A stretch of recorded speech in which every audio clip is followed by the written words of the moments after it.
that they look at their program and see a team that, remember in the 80s and the mid-90s, Nebraska was a team that was in the national championship or close to it. What you have to remember is before Bo Pelini got there, from 2002, the year after they played the national championship, all the way to 2007, that's for 6 years. They averaged 7 wins for 6 years. Since Bo Pelini's been there, this is how many wins they've had. 10, 9, 10, 10, 9. Probably on their way to 10 this year. So what he's doing may not be what they expect, or maybe not what Tom Osborne is doing, but the one thing Bo needs to control is his temper. And some of the words that he chooses to use, obviously, at times. Well, if I was charged at Nebraska, I'd call Bo in, I'd put him on notice. I'd say I have a zero tolerance policy. If your behavior doesn't improve, if you have bad behavior again, your job, you're gone. I think Osborne did that after the tape came out last year. What would you think is bad behavior?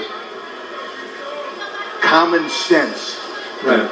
They say he was bitching about the fact that was he was complaining because he was bitching because he was doing that. You're on probation now for saying that. Complaining about being on, he taped it, right? Hey, he should have never said it. It was after a big win. I don't care. He should never talk like that. I mean, we talk about that. Yeah, you don't talk about that. You can't defend that. I mean, you can't defend it. Now, listen, I've been openly critical of his sideline demeanor, and I've taken him to task about that. But I understand the emotion involved in the conversation he was having, or the rant that he made that day, because first he beat Ohio State, came from behind, and then his fan base, the team's fan base, booed their quarterback when they were losing that game. So I understand the emotion that he was feeling, even though I understand you can't do that, you can't have that rant.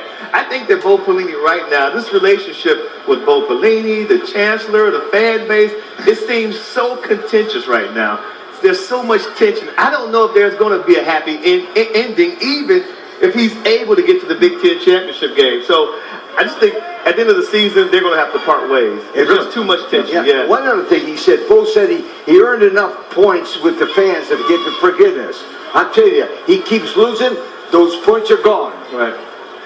But he's winning 10, 10, 9. Yeah, but he's not beating anybody any good. He got to the Big Ten championship. And lost 70 points. He did. Say nothing.